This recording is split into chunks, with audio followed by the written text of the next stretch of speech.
बिस्मिल्लाहिर्रहमानिर्रहीम। अस्सलाम वालेकुम नाज़रीन, तीन रिपोर्टर्स बेंच आपके सामने हाजिर हैं। कल जैसा कि हमने गुफ्तगू की थी कि जी कोई जॉइंट सेशन की और कुछ लेजिस्लेशंस के हवाले से मामलात हैं, हुकूमत को जल्दबाजी करना चाह रही है।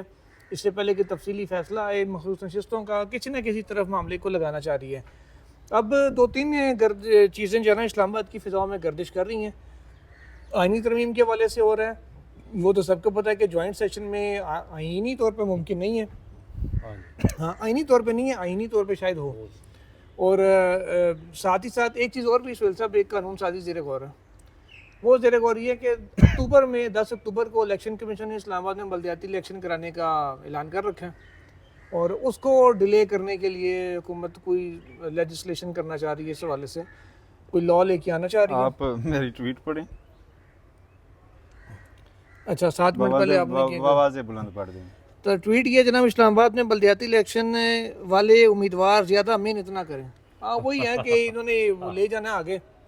और मुझे वैसे इलेक्शन 125 से पूरी खबर देता हूँ। हाँ, पहले 100 में से इन्होंने 125 करके पहले उससे 50 से 50 से यूनियन कौंसिल 99 या 100 करके इन्होंने इलेक्शन एक बार डिले किए। इलेक्शन कमीशन ने उसके मुताबिक तैयारी की, इन्होंने 125 कर दी। ठीक है, इलेक्शन कमीशन और ये मामला साथ हाई कोर्ट गया। हाई कोर्ट ने इन्हें कहा कि आप शेड्यूल जारी करके ना उसे मनसूख नहीं कर सकते, आप सुबह इलेक्शन करवाएं। आखिरी दिन कहा था। ठीक है, एग्जैक्टली 31 दिसंबर की रात थी 2022। ठीक है, उसमें ये ICA में चले गए। जस्टिस आमिर फारूक की सरबराही में बेंच ने केस सुना। उन्होंने इन्हें दोबारा सॉर्ट आउट करके दिया। उन्होंने कहा जी अच्छा ठीक है जी, तो इन्हें अदालत वगैरह कोई नहीं लगा रहे, लेकिन अब आप श्योरिटी दें कि अब 125 से आगे नहीं होंगे, अब इलेक्शन होंगे। गवर्नमेंट ने श्योरिटी दी कि जी हम 125 पे अब इलेक्शन कराएंगे और विदिन 3 मंथ्स कराएंगे। 3 मंथ्स किया कि उसके बाद ये 2024 आ गया। अब जाके अल्लाह करके शेड्यूल जारी हुआ था। अब उसमें ये हो रहा है जी कि 125 से बढ़ाकर ज़राए के मुताबिक 150 किया जाना है। लोकल गवर्नमेंट एक्ट में अमेंडमेंट आनी है और इसी सेशन में कहा जा रहा है कि सिर्फ वो ही नहीं, वो भी इंट्रोड्यूस करवाई जाएगी और वो सादा कानून साजी है, वो हो जाएगी। ठीक है, इलेक्शन एक्ट है ना, लोकल गवर्नमेंट एक्ट है। वैसे साहब मुझे बताया कि ये जो H6 है या नहीं जी, इलेक्शन ना कराने का बहाना है, इसको तकसीम करके जो इलेक्शन ना कराने का बहाना है। 3 हलकों में जो इन्होंने सीटें जीती हुई हैं ना, उसके बाद तो इनको चाहिए था कि ये कहते कि जी अब आइडियल टाइम है, हमारी ग्रिप है इस्लामाबाद में, लोकल गवर्नमेंट करा लो। 3 सीटें कौमी असम्बली की पास रख के लोकल गवर्नमेंट इलेक्शन से भाग रहे हैं। वो पास किस तरह रखी हुई है, वो इस तरह रखी हुई है ना कि जैसे आपको किसी ने दे दी है ना, उस तरह पास रखी हुई है। आपने अवाम ने वोट उन्हें नहीं दिया जनाब, जिसकी वजह से ये डर रहे हैं और इंतखाबात की तरफ जा नहीं रहे। तो इंतखाबात में से एक चीज़ और ऐड कर दूं, इस्लामाबाद असल में सिंबॉलिक है ना। अब आप इस्लामाबाद में कैपिटल में अपनी गवर्नमेंट लेके बैठे हुए हैं, उसी के नीचे से आप बल्दियाती में अगर वाइप आउट हो जाएं तो रोला हो जाएगा और फिर उसको मैनेज करने की कोशिश करें तो और ज़्यादा रोला। वैसे सुहेल साहब एक बात आपको बता दूं कि ऐड कर दूं इसमें जो आपने बात की है कि आप इंतखाबात का नाम लेना, ये जो मौजूदा सेटअप है इसको सेटअप ही कह सकते हैं आप, ये इनकी चिड़ है। जब भी आपका इंतखाबात का नाम लेंगे ना तो ये भाग जाएंगे। आपको याद है जब ये 3 महीने में गवर्नमेंट ने हाई कोर्ट में यकीन दहानी कराई थी, उसके बाद समा में गालिबन किरण नाथ साहिबा के प्रोग्राम में राना सनोल्ला साहब को लिया गया था। तो उन्होंने ये कहा था कि उनसे पूछा गया कि जी आप क्या कहते हैं बल्दियाती इलेक्शन, आपका क्या ख्याल है कब होना चाहिए? उन्होंने कहा जी मेरा ख्याल है जी जनरल इलेक्शन के बाद ही होना चाहिए, उससे पहले तो नहीं होना चाहिए। और वही बात हुई, जनरल इलेक्शन भी हो गया, अभी भी वो गवर्नमेंट उस पर तैयार नहीं, अभी भी तैयार नहीं है ना, क्योंकि वो पहले तो अब उनको उन्होंने जैसे तैसे करके कर लिया था, अब तो सबको सियाने हो गए हैं। तो शायद वो इस्लामाबाद में बल्दियाती इलेक्शन फ़िलहाल होता नज़र नहीं आ रहा। लेट्स सी बाकी मुल्क में क्या पोजीशन बनती है, उधर भी तो ज़ाहिर है पंजाब में भी होना है। और जब आप बल्दियाती इलेक्शन नहीं कराते ना, जो डेमोक्रेसी फेल हो रही है ना हमारे इर्द गिर्द, उसकी एक वजह यह है कि आप इख्तियारात निचली सतह पर नहीं दे रहे। MNAs वगैरह जिनका काम है लेजिस्लेशन, वो लोगों की टंकी टूटी सड़क ये नहीं सर्व कर पा रहे। फिर लोगों को पता हो कि हमारे दरमियान मौजूद एक बाइख्तियार हमारा नुमाइंदा है जो हमारे घर के मसाइल जो हैं, माशरे के मसाइल हैं, ये हल करवा देगा, तो आपकी जो है ना सिस्टम कभी भी ख़राब नहीं होगा। जब आपकी वो सिस्टम बीच में मौजूद नहीं होता तो फिर वो सारे चढ़ दौड़ते हैं कहाँ, इस्लामाबाद की तरफ, कि हमारे नुमाइंदे जी इस्लामाबाद बैठे हुए हैं, सब कुछ इस्लामाबाद से हो रहा है तो इस्लामाबाद पे चढ़ाई करो। फिर ये मॉब वायलेंस होता है। तो इस चीज़ को जब तक आप रेक्टिफाई नहीं करेंगे, अंडरस्टैंड तो सारे कर रहे हैं, रेक्टिफाई नहीं करना चाहते, तो वो अगर जब तक नहीं करेंगे एक तारीखी वाला दूँ सब, एक तारीखी वाला दूँ। मोहतरम काजी फैसल साहब जब जस्टिस काजी फायजीसा हुआ करते थे। नवाज़िश पीरज़ादा साहब हैं पीपल्स पार्टी के, वो वकील भी हैं और उनके पॉलिटिकल रहनुमा भी हैं। उनकी दरख्वास्त थी यहाँ पे बल्दियाती इलेक्शंस के हवाले से। उसमें चीफ जस्टिस मौजूदा चीफ जस्टिस उस वक़्त के जस्टिस काजी फायजीसा ने फ़ैसला जो दिया था बड़ा लम्बा चौड़ा, उसमें उन्होंने 1971 के वाक़यात का भी जिक्र कर दिया कि जी जब आवाम की विल नहीं मानी जाती तो मुल्क टूटता, ये करता वो करता, बल्दियाती इलेक्शन ना कराने पे, और बड़ा ठोक के ऑर्डर दिया था।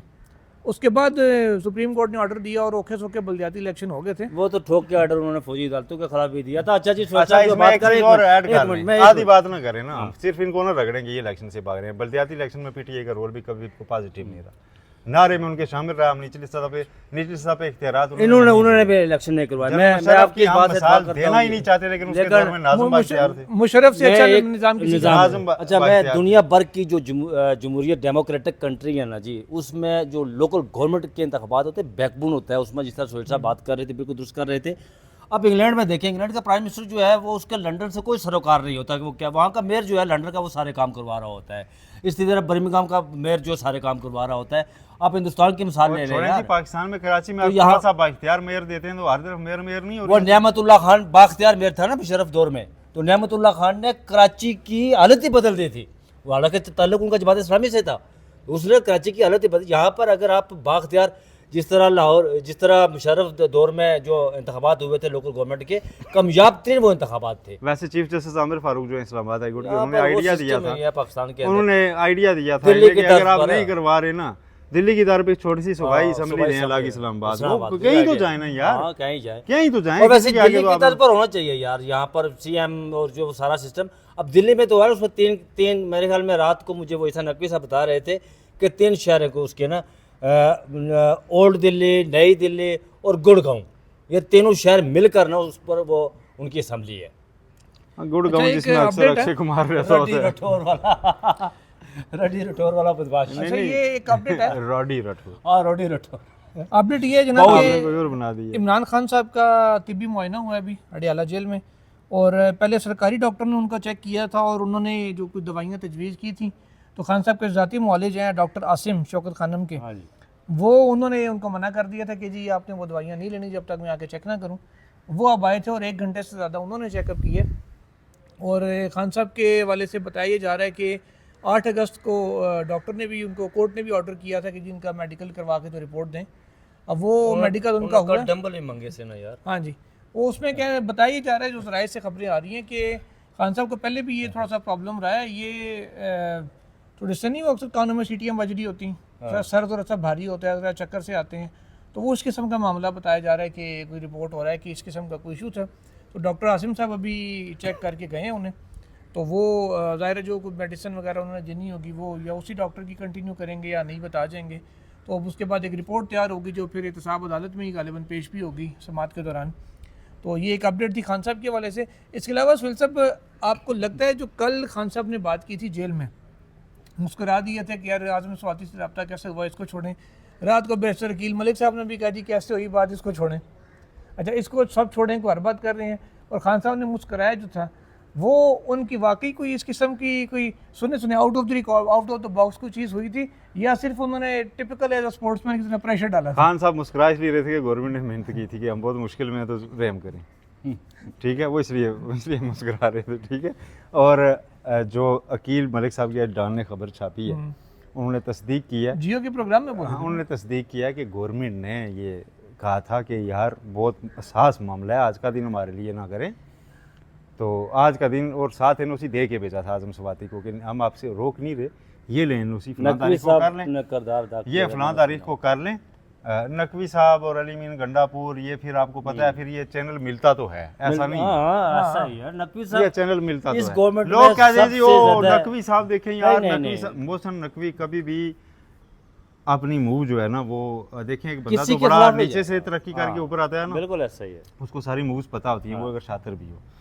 लोग कहते हैं जी मोहसिन नकवी इमरान खान से इतना बड़ा पंगा ले बैठा है, वो कभी कल हुकूमत में आ किसी से जाएगा नहीं, और नहीं, मोहसिन नकवी वो मामला सेटल करेगा भाई। मोहसिन नकवी कहेगा जी कि देखो तुम्हारे वास्ते बेहतर भी तो मैं ले गया। और मैं आपको बताऊं कि ये मोहसिन नकवी ने ये इस गवर्नमेंट में ये जो मौजूदा सेटअप है इसमें सबसे ताकतवर अगर कोई शख्सियत है वो तो मोहसिन नकवी है। मोहसिन नकवी शहबाज वो शरीफ साहब तो टीम है कुछ भी जिसे नहीं है। जो तकलीफ हो उसे वो मुतलका दवाई दे दवाई देते देते हैं शहबाज शरीफ हैं, तो माजून बेचारा उनके क्या है? पास होती है। जनरल फिजिशियन लो पढ़। ठीक है। इसीलिए वो जो कहते थे ना हकीम राना सनाउल्लाह साहब, उसको बड़ी तकलीफ हुई थी क्योंकि मोहसिन नकवी एक नया हकीम आ गया, वो शातिर भी है, वो तेज़ भी है राना सनाउल्लाह से, शातिर नहीं स्मार्ट। स्मार्ट है, वो राना सनाउल्लाह से ज़्यादा स्मार्ट है, इसलिए नया हकीम आने से उसे बड़ा तकलीफ राना हुई थी। सनाउल्लाह कम स्मार्ट है। वो देखे उन्होंने वो हैट लगाया उस वाला पूरा एक जासूस वाला और जाके उन्होंने ओलंपिक्स में आपको मेडल दिलवा दिया। यार मेडल ओलंपिक्स वाला मेडल छोड़ा, बाकी वो हकीम इसी तरह और मैं आपको बताऊं कि मुझे पता चला है कि उनके जज्बात ये थे, जब हमारा तैराक लड़का भी लड़की भी आखिरी नंबर पे आए तो राना सनाउल्लाह कह रहे थे कि चलो एक आधा मेडल फिर मैं आप दौड़ लेना। तो शायद तुमने ये कहा शुक्र करो डूबे दी। वो तो बहरहाल नाज़रीन एक चीज़ें बहुत सारी गर्दिश कर रही हैं, पॉलिटिकली भी कुछ नॉन पॉलिटिकली भी चीज़ें सामने आ रही हैं। अमेंडमेंट के हवाले से भी है, अमेंडमेंट्स भी क्योंकि जो नेक्स्ट जॉइंट सेशन है ये होना ही लेजिस्लेशंस इसमें होनी है।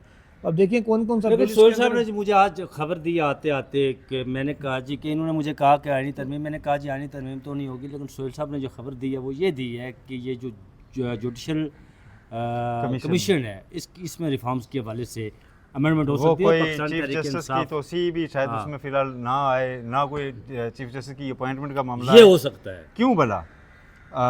स्पीकर कौमी असम्बली ने पाकिस्तान तहरीक इंसाफ के जो गिरफ्तार थे ना एक MNA, मंडी उनका भी बाउल बगैर से वो हम किए क्या- प्रोडक्शन ऑर्डर जारी कर हाँ। दिया कि उनको भी लेके आए। इसका मतलब है कि कोई ऐसी तरमीम है जिसमें शायद मुतफिका हो। मेरे ख्याल में वो एम्पावर कर रहे हैं उस जुडिशल कमीशन नहीं को। वो तो करना है ना। वो जब यहाँ पे जुडिशल कमीशन ऑफ पाकिस्तान का जजेस अपॉइंटमेंट्स के मुताबिक रूल्स पर जस्टिस गौर के मंसूर लिए शाह मोहम्मद अली मजहर इजलास ने हुआ तो वजीर कानून क्या गए थे इस पे हमने आईनी तरमीम ला रहे हैं। 2 तो उसको साल वेट से में डेफर किया 2 हुआ है। साल से जस्टिस मंसूर शाह मोहम्मद अली मजहर 2 रुकनी कमेटी ने बड़ी मेहनत से और क्रेजी से वो तैयार किए उसका थे फिर rules। अगर तो स्कोप अगर मुतफिका हुई तो उसका फिर स्कोप या उसका जो है ना दायराकार सिर्फ इतना रखा जाएगा कि जो पार्लिमानी कमेटी है और जो जुडिशल कमीशन है इनको मर्ज करके एक फोरम बना दिया ये जाएगा मुलाकातों जुडिशल के हवाले कमीशन ऑफ से भी कुछ पाकिस्तान। सिलसिले नहीं चल सर रहे हैं। वो और मेरा ख्याल है उसको- कि जो अरकान पार्लियामेंट को शुरू दिन से एक मसला है वो ये है कि जो पार्लिमानी कमेटी है वो सिर्फ एक रबर स्टैंप है।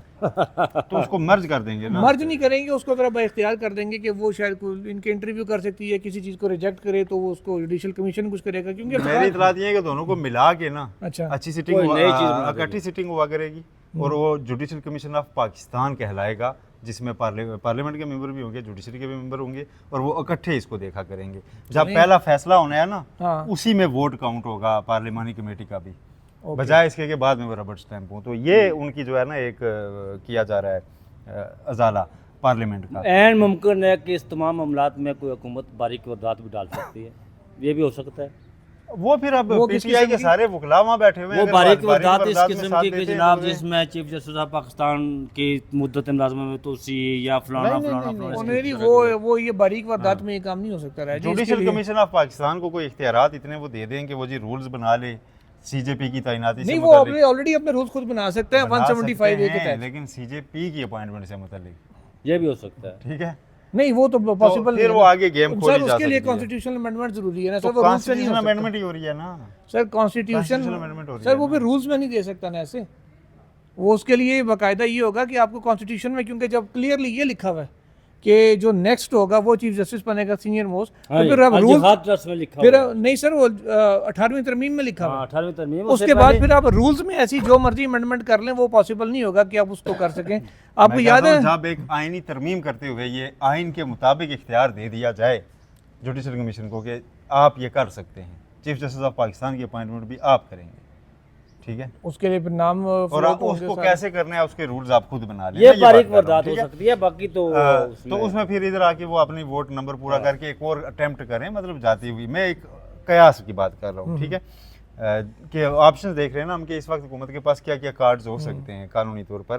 तो उसमें मुझे यही लगते हैं कि ये कुछ पॉइंट्स हैं जिनके ऊपर वो अपनी फेवर में कोई चीज़ें मोड़ने की कोशिश कर सकते हैं। लेकिन एक मशवरा उन दोस्तों को जो ट्विटर पे दिन से लगे हुए हैं और कह रहे हैं जॉइंट सेशन का सुनकर कि जी उसमें आईनी तरमीम से चीफ जस्टिस को तोसी दी जा रही है, तो वो इतनी मेहनत ना करें, वो भी बलदियाती नुमाइंदों की तरह, इसलिए कि वो जिनको डिफेंड कर रहे हैं उसके जो हाईएस्ट कानूनी अहदेदार हैं हुकूमती टीम के, वो सारे इस चीज़ में मुतफिक हैं कि जॉइंट सेशन से आईनी तरमीम नहीं हो सकती। नहीं हो सकती, पॉसिबल ही नहीं है। सिंपल लेजिस्लेशन एक हाउस रिजेक्ट होता है, ज्वाइंट में जा सकती है, आईनी तरमीम नहीं हो सकती। उसके लिए कॉन्स्टिट्यूशन बड़ा वाज़ेह है कि दोनों हाउसेज की 2/3 मेजॉरिटी, उसमें ज्वाइंट का जिक्र ही नहीं है। जी, तो ये लिहाजा ये जो पेशबंदी हो रही है ये लोकल गवर्नमेंट एक्ट हाँ, लोकल गवर्नमेंट उस समेत कुछ और तरमीम या ज़रूरी जो इन्होंने कुछ लेजिस्लेशन करना चाह रहे हैं, ये हो सकता है एक दो अच्छे कानून भी इसमें पास हो जाएं। जी जी। तो देखते हैं नाज़रीन अब आगे क्या होता है। तो आज के लिए इतना ही, कल इंशाल्लाह मज़ीद खबरों के साथ हाजिर होंगे। एक चीज़ एंड में, बल्कि दो चीज़ें छोटी छोटी। राय साहब का कल आपको टैलेंट कैसा लगा वो कमेंट्स में ज़रूर बताइएगा। कल की वीडियो क्या अच्छा यार, मैं आपको अच्छा बताऊं, सुनने नहीं, उसमें जफर साहब का टैलेंट इतना आला था। आला था। हाँ कि तो राय मेरा राजा साहब साहब टैलेंट पर दब मैं गया। जितनी बार देखा राजा साहब पर नजर ठहरती नहीं, नजर उधर चली जाती। वो टैलेंट दब सर, गया, वो- लेकिन मैं एक बात वो बता दूं, हमारा नाज़िर पता है वो हमारी कहते हैं कि अंजुमन मैं वो पता नहीं किसी का कूल है, मुझे नहीं पता। मौलाना रूमी का में एक वो 40 रूल ऑफ लव में भी रक्स के बारे में बहुत कुछ लिखा हुआ है, लेकिन ये किसी का कूल है कि रक्स जो है वो अज़ा की शायरी होती है। मैं समझता हूँ कि मतलब आपने नहीं मैं मेरी बात शायरी की थी? सुने। मैं समझता हूँ कि एक जिंदा दिल इंसान को किताबें पढ़नी चाहिए, अच्छी मौसीकी से सुननी चाहिए और ज़िंदगी एंजॉय करनी चाहिए यार, बस। वैसे अब लाहौर कब लेके जा रहे हैं? आप अल्लाह आप आप अपने एक ठुमके की हक में आप पूरा हमारा वो ना बदले ना। और आप बाकी वो बात नहीं है जी। या तो ऑनर कमिटमेंट करें, हम एंजॉय कराने लेके जा रहे हैं। नहीं, लाहौर से क्या यार, मैं ईसा नकवी को रात को कह रहा था कि यार यहाँ पर लगाए म्यूजिक, बाहर कहीं बैठते हैं गली में जनाब, चाय काफ़ी चल रही है और एक ये बात तो सारा तय कुछ हो। होगी कि हम अच्छा ही करते हैं, 8 बजे के बाद ऐसा कोई रब्ता नहीं करते। नाज़रीन राय एक साहब के कानों में ना तबले की आवाजें पड़ती रहती हैं। हाँ, नहीं ऐसी राय बात साहब नहीं अक्सर पंखे में नोट भी मारते रहते हैं। 800 रुपये फेंक के 1200 का पंखा चला देते हैं, एक अलग मसला है। तो नाज़रीन आखिरी चीज़ जो हमने क्वेश्चन पहले भी आपसे कही थी, कमेंट्स में ये ज़रूर बताइएगा कि आप किस मुल्क के किस शहर से हमारा चैनल देख रहे हैं, क्योंकि कुछ डाटा इकट्ठा किया जा रहा है, फिर उस हवाले से हमने कुछ अपडेट्स भी करनी है, कुछ नई चीज़ें आपके सामने लानी है। तो इसी सिलसिले की ये कड़ी है। अल्लाह हाफिज़।